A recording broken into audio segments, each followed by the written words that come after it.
সার্বিক নিরাপত্তা সর্বোচ্চ সহ আমরা সারা দেশবাসী সারা হিন্দু সমাজ খুবই সন্তুষ্ট। খুব খারাপ লাগছে, মা আজকে চলে যাচ্ছে আমাদের ছেড়ে, খুবই খারাপ লাগছে। আজকে এই দিনে আবার সামনে বছর আসছে, বছর আবার হবে। মায়ের কাছে এই কামনাই করি, মা যেন সবাইকে ভালো রাখে, সুস্থ রাখে, প্রত্যেক বছর যেন সবাই এসে মার পুজোতে আনন্দ করতে পারে। খুবই বেশি হচ্ছে, কারণ কম করার কোনো কারণ নেই, কারণ মা চলে যাচ্ছে একটা বছরের অপেক্ষায়, তার জন্য সবাই খারাপ লাগছে। ভালো ছিল, কিন্তু আজকে মানে এই বিসর্জন হলে আনন্দটা এরকম ছিল, কিন্তু 3 দিন মাস ছিল, খুব ভালো লেগেছে। মন কাউকে কাহিনী মানে গত বছর এই বছর খুব ভালো এসেছে, সবার মন ভালো করে দিয়েছে, এরকম কাছে। গতবারের তুলনায় এবার পুজো অনেক ভালো হয়েছে, অনেক আনন্দ করেছি।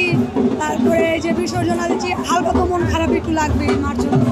ভালো আনন্দ পাচ্ছি, আমরা সবাই আনন্দ দিচ্ছে, হয়েছে। এবার সবথেকে থেকে খুশি হয়েছে এবারে।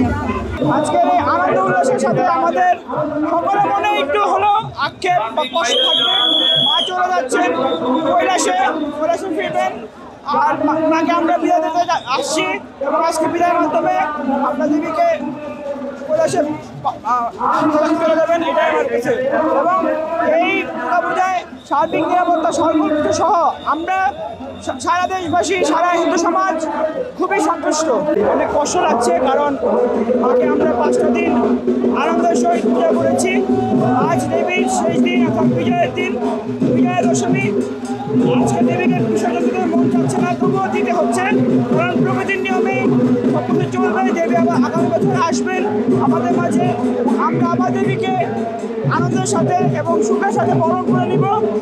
আজকে মা দুর্গা বিসর্জনে আমার পক্ষ থেকে দেশবাসীকে এবং সকলকে শারদীয় বিজয়ের শুভেচ্ছা রইল।